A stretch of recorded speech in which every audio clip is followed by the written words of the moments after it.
Good morning students, dear students. आज मैं आपके लिए 8वीं, 9वीं, 10वीं, 11वीं, 12वीं तीन सभी क्लासों के लिए कंबाइंड टॉपिक लेके आया हूँ हिंदी व्याकरण का। वो है समास।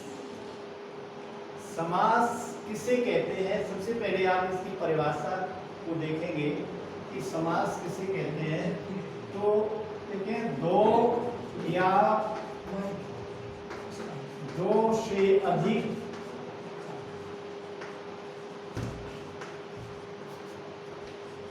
शब्दों के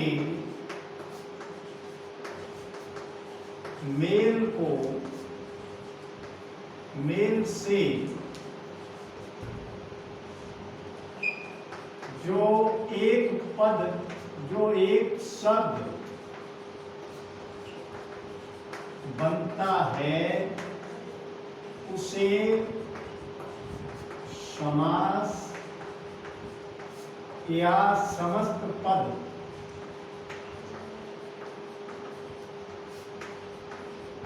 कहते हैं। जैसे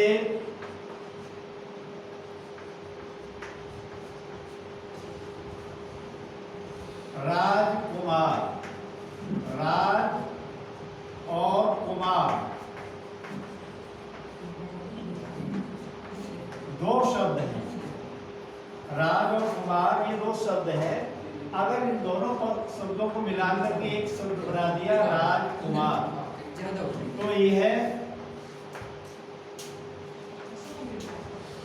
तो यह जो है आपका समस्त पदेरी समास हो गया। इसका विग्रह जब हम करेंगे तो होगा राजा का कुमार।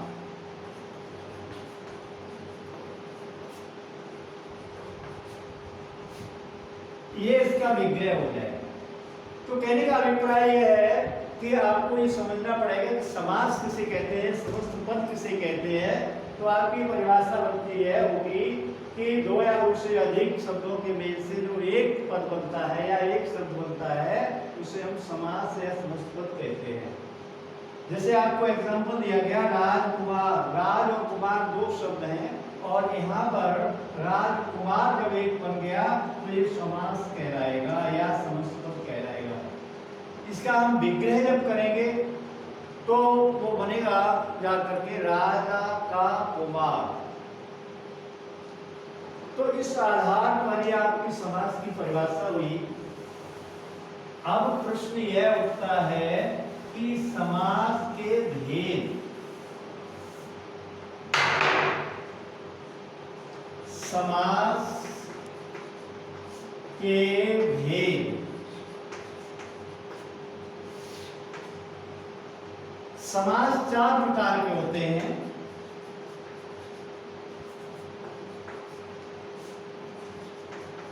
चार प्रकार के होते हैं। नंबर 1 अव्ययीभाव समास।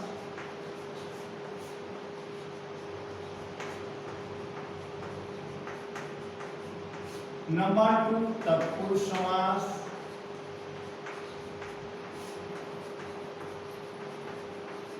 नंबर 3 द्वंद्व समास। और नंबर 4 बहुब्रीहि समास।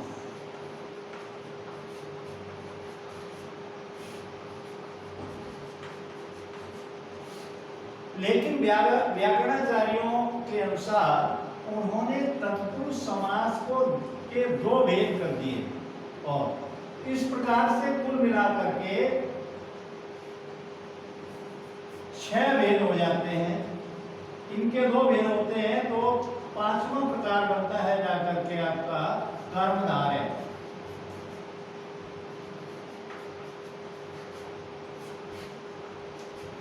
समास और छठा है आपका द्विभु समास।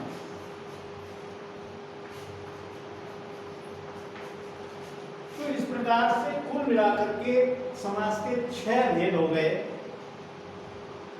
अब आप देखेंगे कि हर प्रकार के समास की अलग अलग परिभाषा, किस समास की क्या परिभाषा है, और उदाहरण के आधार पर आप उसको समझेंगे कि उसके विग्रह के अनुसार समझेंगे। तो नंबर 1 है पहला अव्ययी भाव समास।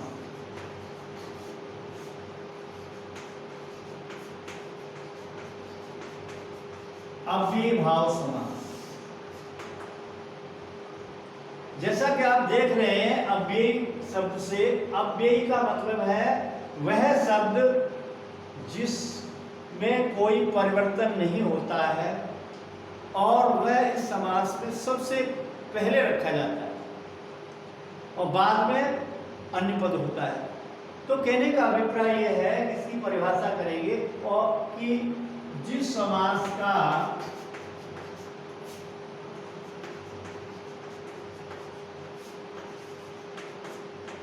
पूर्व पद अव्यय हो और उसी का अर्थ प्रधान हो,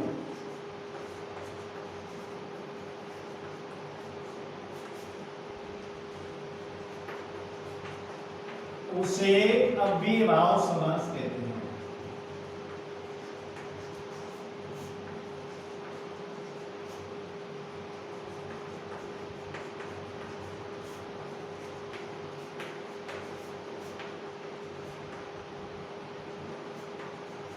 प्रिय बच्चों, आपको यहाँ ये समझना पड़ेगा इस परिभाषा में कि जिस समास का पूर्व पद अव्यय हो और उसी का ही अर्थ प्रधान हो। ये इसका अर्थ क्या है, इसका मतलब क्या है? देखिए समासों में पूर्व पद उत्तर पद, उत्तर पद कहते हैं बाद वाले पद को और पूर्व पद कहते हैं पहले वाले पद को। तो ये समास की लैंग्वेज है, भाषा है। यहाँ पर पूर्व पद और उत्तर पद ऐसे करके लिखा जाता है, बोला जाता है, समझा जाता है, समझाया जाता है।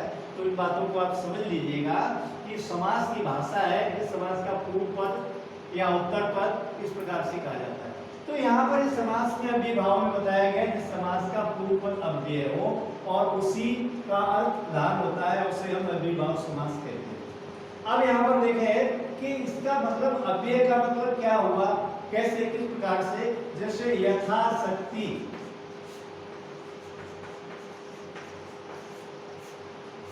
ये पूर्व पद, ये समस्त पद है या समास है। अब इसमें एक पद तो है यथा और दूसरा पद है शक्ति। अब यहाँ पूर्व पद देखिए, यथा पद जो है शब्द है वो अव्यय भी है, क्योंकि यथा एज इट इज, जैसा का तैसा रहेगा, इसमें कोई परिवर्तन नहीं आएगा। न तो इसका लिंग होगा, न इसका वचन होगा, न इसका पुरुष होगा, न इसमें कारक होगा, न इसमें किसी प्रकार का कोई व्याकरण का तत्व नहीं होगा, बल्कि ये जैसे का तैसा ही रहता है। जो शब्द जैसे का तैसा रहता है, जिसमें लिंग वचन कारक काल आदि के कारण कोई परिवर्तन नहीं आता है, वह अव्यय या अभिकारी शब्द कहलाता है। तो यहाँ देखेंगे यथा शब्द अव्यय यानी अभिकारी है, उसमें कोई परिवर्तन नहीं होगा। तो यहाँ पर देखें पूर्व पद इसका अव्यय, तो यहाँ देखिए अव्यय है और इसी का ही अर्थ प्रधान होगा, इसका बाद वाले पद का, उत्तर पद का नहीं। कैसे? अब आप देखें, इसका जब आप विग्रह करेंगे तो इसका विग्रह होगा शक्ति के अनुसार। अब यहां देखें कि इसमें पूर्व पद का ही अर्थ प्रदान कैसे हुआ। यहाँ बाद वाला पद जो था, उत्तर पद था शक्ति, वो तो वैसे का वैसा ही रहा और के अनुसार जो अर्थ आया, किसका आया? यथा। इसलिए यहाँ पर अव्ययी भाव समास है। और भी उदाहरण आप दे सकते हैं 2-4, जैसे भरपेट। अब यहां देखें तो इसका विग्रह होगा पेट भरकर। पेट शब्द वैसा ही रहा, लेकिन भरकर यहाँ पर ये इसका अर्थ हो गया है। इसी प्रकार देखें हाथों हाथ,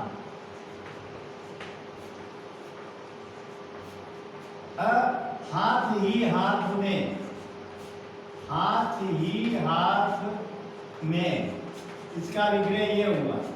इसी प्रकार दिनों दिन,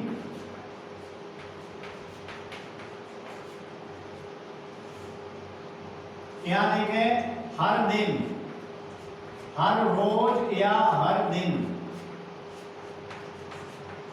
और देखें जैसे आपका होता है आमरण, यहां आ पूर्व पद है, मरण उत्तर पद है। ये अब आ का आ जो है अव्यय है, उपसर्ग है, और इसका अर्थ होगा मरण पर्यंत।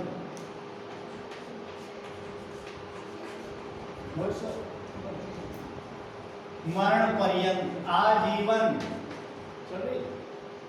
आजीवन, इसका अर्थ होगा जीवन भर। तो इस प्रकार से अव्ययभाव समास के हमने आपको बहुत सारे उदाहरण दिए, बाकी उदाहरण अपनी बुक से कंसल्ट करें। तो इस प्रकार से ये अव्ययभाव समास रहा। अब आप देखेंगे दूसरा समास जिसको हम कहते हैं तत्पुरुष समास। तत्पुरुष समास,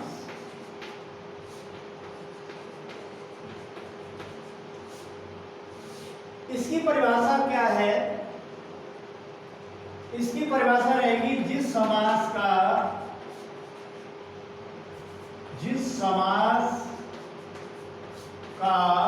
उत्तर अर्थात बाद का पद प्रधान हो,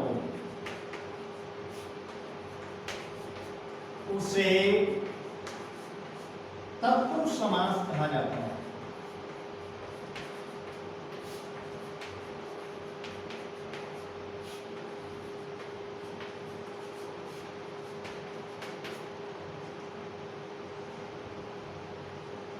जिस समास का उत्तर पद है बाद वाला, आपने देखा कि अभिभाव समास में पूर्व पद प्रधान था पहला पद, अब इसमें है उत्तर यानी बाद का पद प्रधान होता है, उसको हम तत्पुरुष समास कहते हैं। ये तत्पुरुष समास जो है विभक्तियों के कारकों के आधार पर इसके 6 भेद हैं।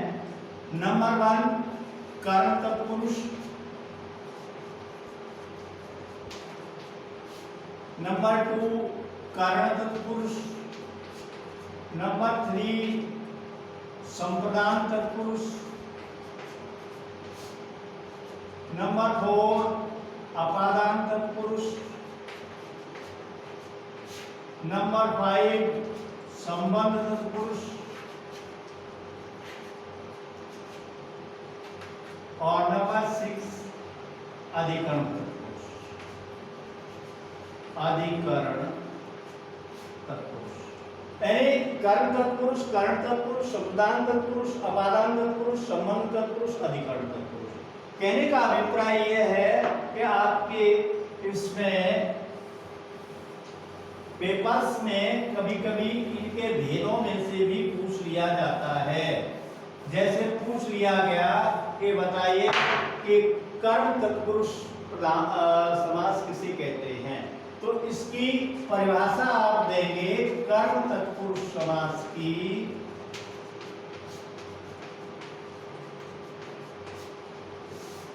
जिस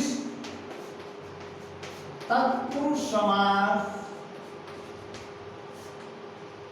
के बीच का कारक चिन्ह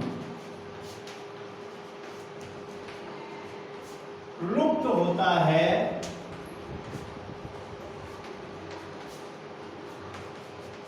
उसे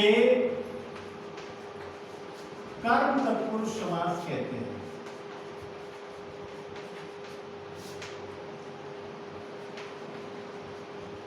समास कहते हैं। अगर पेपरों में आ जाए कि बताइए इसका, आप समझाएंगे कि जिसका बीच का, दोनों पदों के बीच का जो चिन्ह है, कारक चिन्ह, जैसे कर्म तत्पुरुष का कर्म कारक का चिन्ह है को, जैसे ग्रामगत,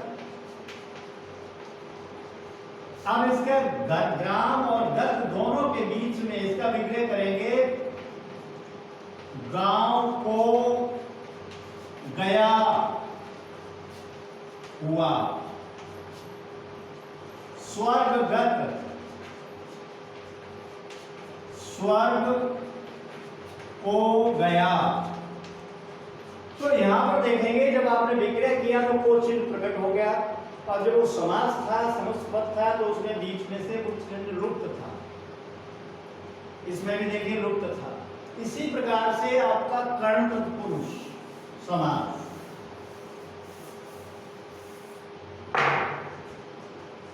कर्ण तत्पुरुष,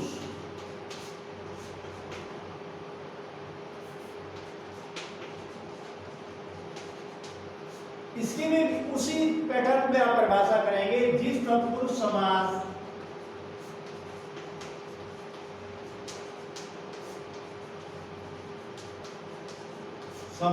का दोनों पदों के बीच का कारक चिन्ह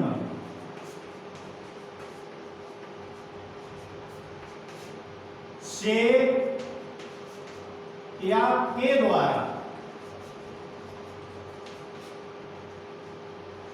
का लोप हो,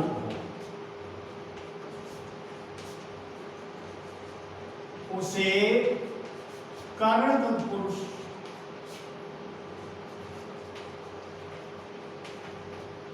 समास कहते हैं। ये परिभाषाएं हैं, इसी आधार पर आप लिखेंगे, ऐसे ही कहते हैं। ये इसकी परिभाषा हो गई।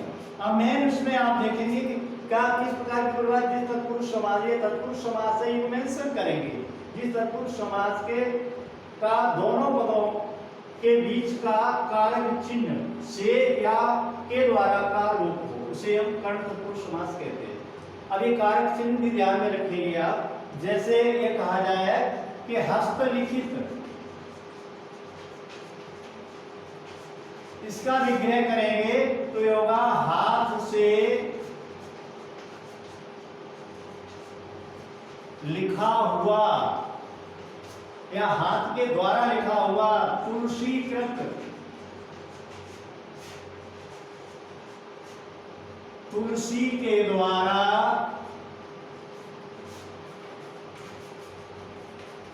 लिखा गया, रचा गया। तो इस प्रकार से इसके बहुत सारे उदाहरण हैं, वो आप कंसल्ट करेंगे बुक से। और इसके बाद जो है संप्रदान तत्पुरुष समास, इसका तत्पुरुष समास का विधि है संप्रदान तत्पुरुष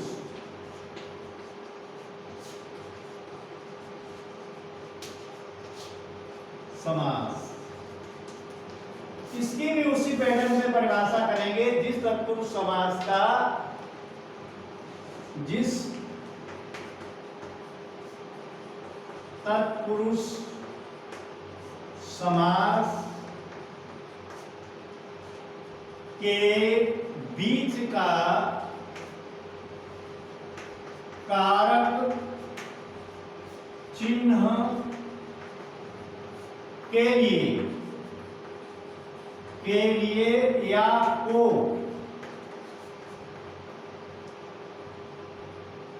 का लोप हो, का लोप हो, उसे तत्पुरुष समास से संप्रदान तत्पुरुष, यहां जुड़ेंगे संप्रदान तत्पुरुष समास कहते हैं।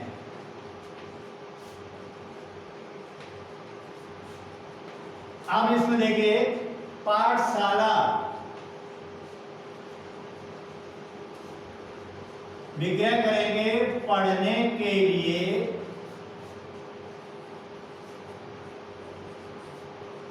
शाला, शाला घर, यूपदारू,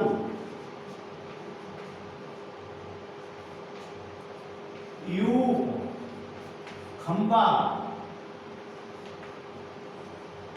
खंबा कहते हैं युग को। युग के लिए दारू, लकड़ी, दारू कहते हैं लकड़ी। तो इस प्रकार से बहुत से उदाहरण हैं आपके जो इसमें देखेंगे। अब मैं आपको लेके चल रहा हूं अपादान तत्पुरुष समास। अपादान तत्पुरुष समास किसे कहते हैं?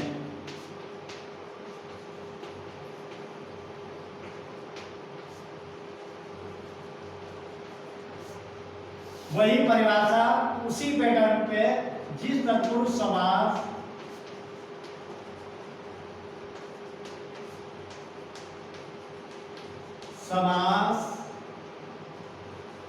के जिस तत्पुरुष समास में दोनों पदों के बीच का कारक चिन्ह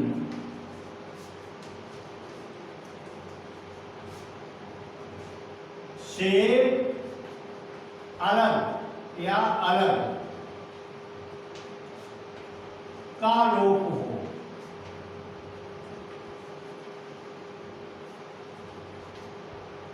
उसे तत्पुरुष समास कहते हैं। अब इसके एग्जाम्पल देखिएगा, जैसे चोर भय,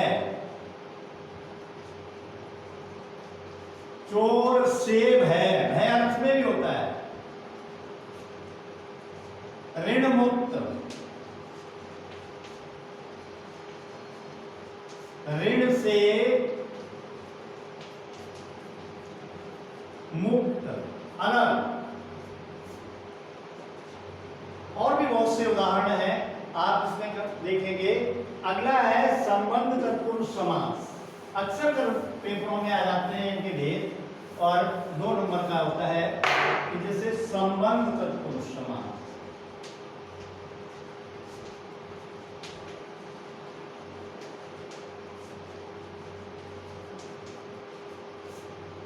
उसी पैटर्न पर जिस तत्पुरुष समास में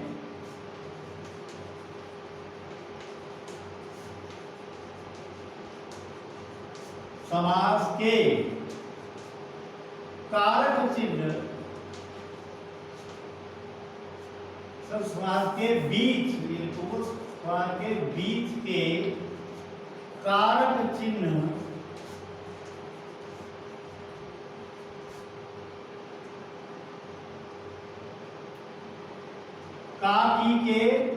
का पी के अथवा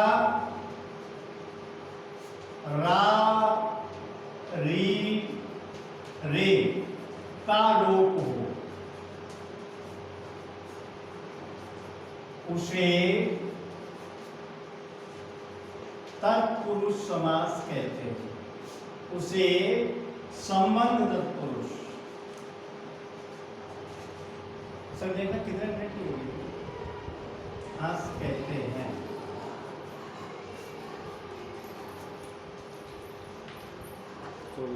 है जैसे राजकुमार। अब यहां देखेंगे ये राजकुमार 2 पदों का मेल है, इसका विग्रह होगा राजा का कुमार। ऐसे ही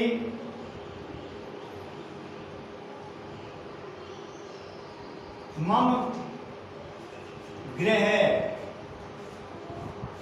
मेरा घर।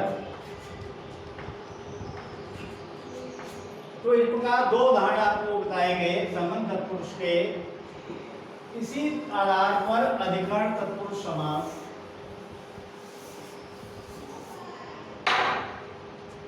अधिकरण तत्पुरुष समास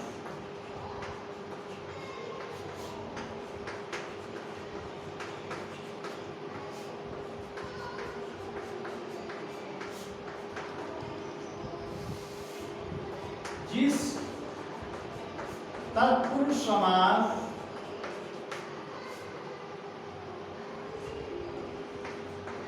जिस तत्पुरुष समास के दोनों पदों के बीच का कारक चिन्ह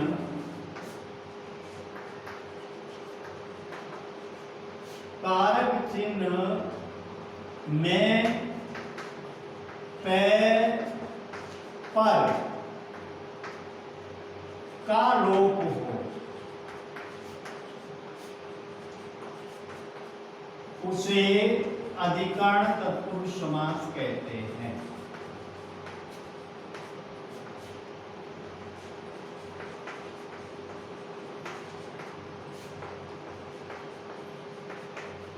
समास कहते हैं। जैसे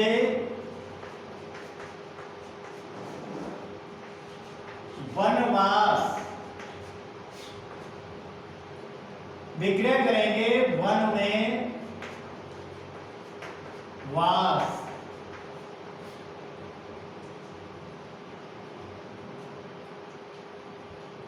इसके आधार पर एक इसका भेद और है, अलुक तत्पुरुष। अलुक तत्पुरुष समास किसे कहते हैं? अलुक, अलुक का मतलब होता है, एक भेद है, अलुक तत्पुरुष समास